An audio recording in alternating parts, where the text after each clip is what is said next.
Hey friends, Dave Hagan here. You feeling trapped? Trapped by your job? Trapped by missed opportunities or opportunities didn't come your way? We're going to talk about that today on the Financial Wellness Podcast.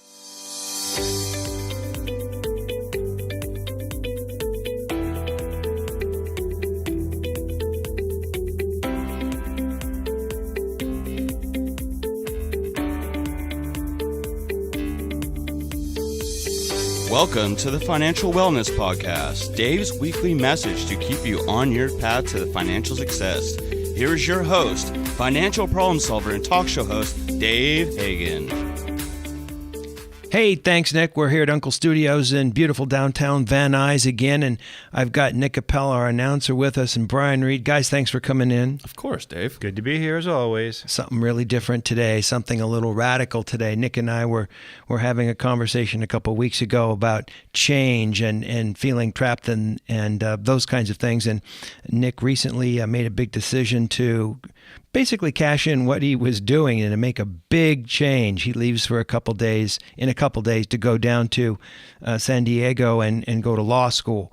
And as a result, he's living in a different place, living in a different town, incurred a bunch of debt, and he's making some really big changes in his life. And I said, Nick, let's talk about that. What led up to that, and what did you do to really get yourself out of your comfort zone? I think that would be something really interesting to our readers. Now, before you all get all bummed out, Nick has said he'll still participate in the Financial Wellness Podcast. Of course, Dave. I'm not going to leave. He'll still be the announcer. He'll still come and be on the podcast and kibitz. So he's not going away. He's just not going to be here quite as much because he's going to be busy with $1,300 worth of law books. So, so Nick, let's talk about this. How were you feeling when you were feeling trapped? What was going on there? What was your mindset? Well, Dave, I graduated with a psychology degree from California State University, Chico, and I really just was not decisive on what kind of career I wanted to pursue. And so right before I got my degree, I was a server at a large corporate chain restaurant. And so I went back to the chain restaurant after I got my degree. And I was working there for about 2 years, and I just felt complacent. I didn't know what I wanted to do, and I just felt kind of trapped. Like I didn't have a goal, but I always had in mind since I was a kid, I wanted to become a lawyer. So let me get this straight. You always wanted to be a lawyer, but you got a 4-year degree in psychology, and you're waiting tables, basically, right? Yeah, exactly. All right. And so take me through that emotional feeling there. Here you've got this secret desire, and yet, you've got the next schedule that comes out, and you're waiting tables, making good money, I assume. But yeah, that's maybe not the point. Well, it was at the time. That's the thing, is that it was a short-term goal. I really didn't have any push yet. At the time, I started waiting tables after I had my degree to have that push. But after the complacency of 2 years, I said, Nick, what are you going to do with your career? Because I just did not see myself waiting tables my entire life. And finally, after 2 years, I got impatient with myself. I said, Nick, what is your passion? What is your drive? Where do you see yourself? And I saw myself being a professional, and that was the final straw. After 2 years, I said, screw it. I am going to take the LSAT, and I'm going to be a professional in the field of law. Take me through this emotional thought of getting impatient. What was that like? Sure. Well, the thought behind it is that I would have to take out such a large amount of loan money. And Dave, you and I have talked a lot about loans. And listen to the podcast, baby. Listen to the podcast. I mean, come on. But the thought is that I've always wanted to do something fulfilling. I've always wanted to do something to help other people. And being a server and having this experience of not really helping others and going through with that, I felt was inhibiting my future goals. Now, was there anything specific that you can point to that say, this is the event or this is the day that caused me to break out of the monotonum, if that's Sure. even a word. The monotony, And I believe. monotony. This is the specific day or time that I said, all right, I'm going to step out of my comfort zone. Well, there actually is. Okay. There was one time in specific that I remember I was just talked down to, that my GM at the time, and I'm not going to say the establishment I worked for, just talked down to me and said, Nick, just do your job. And I told myself, just do my job. I have Yelp reviews regarding how well I was doing at my job. Just do your job. And that was the straw that broke the camel's back and said, you know what? I'm going to do what I feel I have the best chance of being successful. Yeah, I know a lot of people have a specific event or series of events that causes them to do something like that. I know for me, when I started thinking about maybe I should go to law school, we were down in a parking lot. We parked the car down at the Pike in Long Beach, and we got a ticket. And it said, you didn't put the $2 in the slot, and I did. And it says it's $2 today and $5 next week and $25 the week after that. And I thought, wow, can people really do that? Can I really get pushed around like that? Maybe I need to know a little bit about what the heck's going on here. And that started me down the path. And then, of course, I realized when I said law school that I would get a lot of attention from girls. And so then it was a whole deal. But Typical Dave. yes, but it was a very specific event that caused me to think about that. And I think I hear you saying the same thing, a very, very definitive event and time. Yeah, and you know what? Albeit that the loans were significant, I just didn't want to wonder, what if I did this or what if I did that? And I finally faced the vulnerability of taking out the loans, filling out the paperwork, and signing my name on the dotted line. And as one of my favorite hockey players once said, you miss 100% of the shots that you don't take. And I'm a firm believer in that. Who said that? Wayne Gretzky. The Gretz. Okay. All right. That's a quote I haven't heard the Gretz say. Normally, it seems like there was a two-part,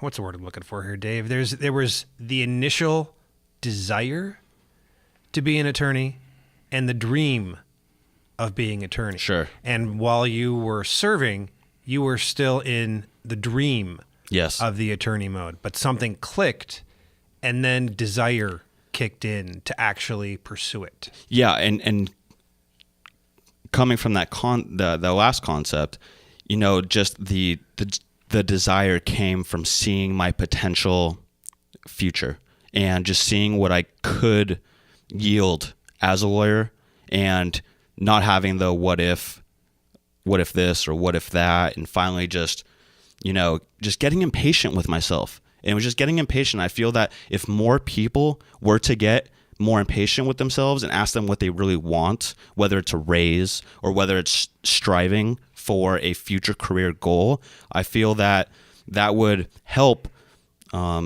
alleviate some of the stress of feeling trapped. Well, this is like the second time I've heard you say impatient. So maybe this is a tip for someone listening who feels trapped. Get impatient with your situation. Get impatient with yourself, and I think I also hear you saying, take that shot. Go for it. I remember years ago I sat down with a guy regarding a potential bankruptcy, and he worked at Hughes Aircraft, and he had wanted to publish a book, and so he licensed some rights, and he wanted to do it electronically, and he put together this electronic book, and he didn't sell that many, and it put him into bankruptcy. And as we were signing the paperwork, I said, "Wow, you got to be really bummed out." And he goes, "No, because everybody that I work with talks about doing it and didn't try it. At least I tried it. It didn't work out, and I've got some consequences I got to deal with. But I tried it, and I'm going to be happy about this time in my life." And I thought, wow, that's crazy. Exactly. And I brought this article in. It's a 2017 CNBC article entitled, "Hate Your Job? Feel Stuck at Work? Here's What You Have to Do." And the article has several quotes from personal finance guru Ramit Sethi. And Sethi says, "Every day you are at your job, that you're not being challenged, that you're not given more responsibilities, you're not building your skills. Every day you're at your job, your skills are actually deteriorating because there's somebody out there who's being given more responsibility. They're getting paid more and they're building amazing relationships. If you spend enough time in a job that you hate and that doesn't challenge you, you almost can't catch up with your professional peers who have been gaining momentum in jobs that they enjoy and push them. And I really think that this concept can resonate with a lot of the financial wellness podcast listeners out there. What do you think, Dave? No, I agree. I think that you got to get out there. You got to take that chance. And you got to do what you want to do. You know, my college football coach said to me, he says, life is like an amusement park. There's a lot of rides to ride, but the park's only open for a certain period of time. So you better get out there and figure it out. And all of us offensive linemen were going, what? Let's hit the sled. But, I've kept that in my mind and tried to use that in a positive way. So, I think you're right. Tell me about what it was like to sign on the line with a new lease and a new town and for, oh my God, the student loans that you take on for law school. Did that scare the hell out of you? It scared the hell out of me in the beginning, but I'll tell you what, Dave, it really, believe it or not, it made me feel free. Right, it was like I am starting a new life. I was engaged. I was happy. And I can't wait to see the fruit of my successes. And it really has empowered me to take these leaps of faith. Wow. And let me be clear again.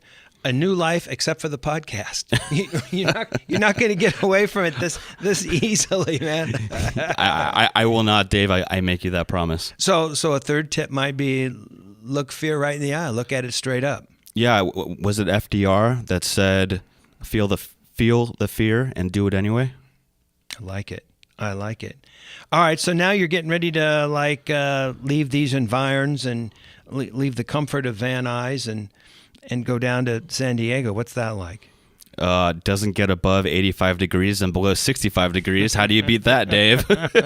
I mean, right now I think it's 3 days straight in the hundreds. So. Yeah, but see, I can tell you still haven't thought this through because at all. the law library is always 72, Nick, and you're going to be spending a lot of time in the law library, baby. Don't remind me, Dave. Don't remind me. Oh my goodness. Well, Nick, thank you for taking some time to kind of walk us through these, really personal decisions and a very a personal reflection on your life and leaving that very, very honestly and candidly, frankly, with the leaders and readers. And the thing I wanted to end with, Dave, is that I think that this can resonate with so many people, and at one point or another, people feel trapped. And I just wanted to enlighten those who might be in the same situation or have felt that they were in the same situation, that there always is a light at the end of the tunnel. Wow. So get impatient, take a chance, look fear straight in the eye. Couple of good tips. And do it anyway. I like it. Well, good luck to you, and I'm looking forward to hearing your experiences about your first year in law school. This is Dave Hagan, and you've been listening to the Financial Wellness Podcast. You've been listening to the Financial Wellness Podcast, Dave's weekly message to keep you on your path to financial success. If you have a question that you would like Dave to answer on the podcast, go to thefinancialwellnesspodcast.com. You can leave an audio message with one click of a button or type your message into the question box. Either way, it's sent right to Dave's phone. As an additional bonus, each month, Dave will randomly draw from the submitted questions and pick the winner of a free 1-hour personal conversation with Dave to help you achieve your financial goals. Don't forget to subscribe to the podcast so you receive the new episode notifications. Let's listen in now as Dave answers some emails. All right. Nick's got an email. Nick, what do you got for me? All right, Dave. So this one is from Joel. Joel says, I have an 8-year-old son. I would like to start saving for his college education. What advice would you give me? Thanks. Well, Joel, first, number one, just start. Just start right now. Make that part of your monthly spending plan. I didn't say budget. I said monthly spending plan. Don't put what is left over every month into that account, Make it a specific line item in your spending plan. Maybe it's $100, maybe it's $50, or maybe it's $500. You know what? It doesn't matter. You just got to get into the habit of paying that towards the top of your important expenses every month. So start now, start today, start something. That's what you want to do. You want that interest to start to accrue for your son. Remember, at 7%, that money's going to double every 10 years. And if he goes to school, on to college a couple years after he graduates from high school, you've got potentially an opportunity to double that money twice between now and when he goes to school. So get that particular thing going. Now, where are you going to put that money? Well, again, it doesn't have to be that complicated. Separate account, bank. Put it in the bank. Just put it in the bank.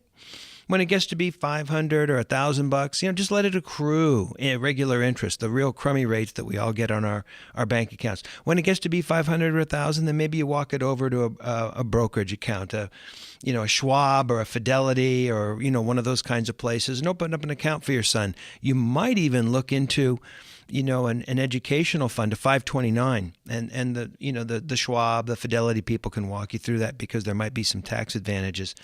But that money will grow, and it will then become money that your son can access. And frankly, I think that's one of the best things that you can do for him. Certainly, the most important thing is bringing up a child and teaching them some morals and values and some of the lessons of life as he grows up. But to have the ability to pay or partially pay for a post-high school education, whether it's trade school or college or medical school or whatever it tends to be, is one of the most important things that you can do for a child. And don't get caught up on having, $1 million so that your son can do whatever he wants. Even if you can pay for part of it, that would be really great. That would really give them a substantial leg up in terms of maybe not having to work as much while he's in school, or maybe to worry about some of these other things, and he can focus on school. But that's what I would do. Point one, just start now. Two, make it an important thing every month to have a consistent, as much as you can, consistent amount to go every month into that account. Look into 529 and other types of tax advantage funds. When it gets to be more than just a little bit of money, take it to a brokerage house and put it in some really boring kind of investment, like a mutual fund of some type. And you'll be surprised when he graduates from high school. He will be very happy that you've been working these many years to put something together for him. So good for you. I like your forward thinking. Actually, your son's 8, so one of those 10-year loops is almost used up, but you still got the opportunity to put a significant amount of money in there, and I think that's a really cool forward thinking kind of thing to do. So thanks Joel for sending your email in, and thanks for your thoughts. All right, Dave, I actually have one from a buddy of mine. My buddy David says, Dave. Your buddy's David? I'm your buddy David. You got another Wrong buddy? Dave. Dave. All right. My buddy wants to know what would be the best way to start budgeting and investing in the stock market. Well, first of all, don't budget. Just don't budget. Don't do it. Budget's like a diet. As soon as you're on it, you don't want to be on it. No. Make it part of your monthly spending plan. Run your motor, not someone else's motor. Decide that every month you're going to set aside a certain amount of money. And again, maybe you start at $50 or $100 to get into the habit, and it goes into a separate account. Maybe it goes into at a securities house like Schwab or Fidelity or one of those guys. And there's many other places that'll do this. And it goes into a very boring investment mutual fund kind of thing. But what you do is you start the habit. You start to create the habit. And I think that you will find that the first 2-3 years, it's going to be tough because it doesn't look like a whole lot of money. It's like, Right. There's like $600 in there. But as time goes by and you start to see the growth in that of the investments, and you start to see the dividends and those kind of things, now you start to get a little excited. You go, wow, I made as much as I made in a couple hours at work just for doing nothing, and it's just like growing quietly in the bank, and you're gonna kind of dig it. And then you might even get more excited about trying to hit a specific goal, or saying, wow, I could put even a little more money in there, or my car is now paid for, so I'm going to take some of the money that I was putting in the car and I'm going to apply it towards myself. And then you're going to start looking at or be excited by opportunities that are out there. You're going to say, wow, Apple's coming out with a new thingamajig. That looks really cool. Maybe I'll get one of those, or maybe I'll buy some stock, or yeah, it'll definitely get you started. And at least by getting started, it will then possibly create a new mindset of, investing more and more and seeing where it goes. Right. So I think that, one, get started, two, get excited, and then you kind of see where it goes from there. I think that investing is, it's got to be logical. It's got to be business set, but it's also very emotional. The way we did it with my son was, he doesn't like school at all, and we're thinking, how do we get him involved in financial, thinking about things financially? Well, he was, as a kid, he was big into the WWF. Worldwide WWE now. WWE, Yep. Worldwide Wrestling Entertainment. Okay, and he was, the big, he was following all the wrestlers and all that kind of stuff.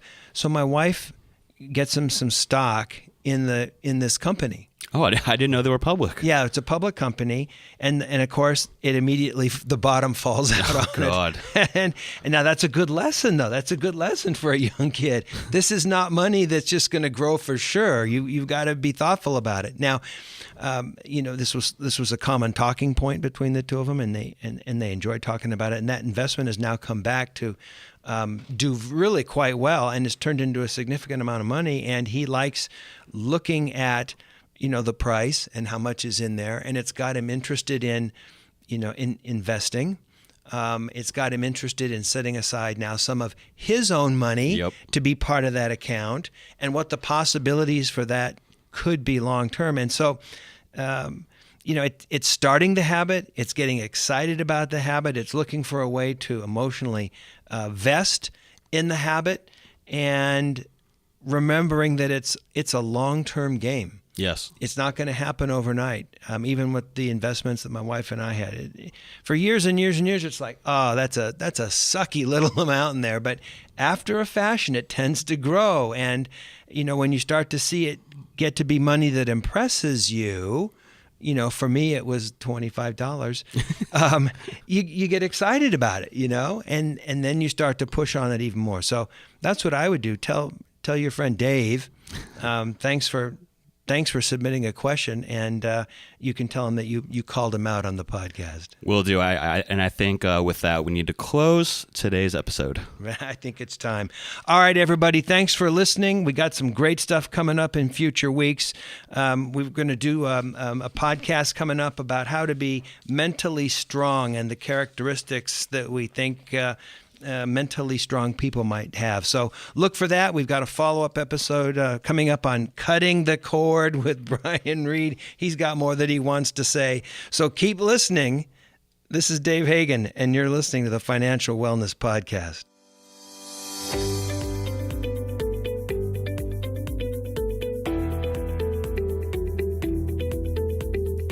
You've been listening to the Financial Wellness Podcast, Dave's weekly message to keep you on your path to financial success.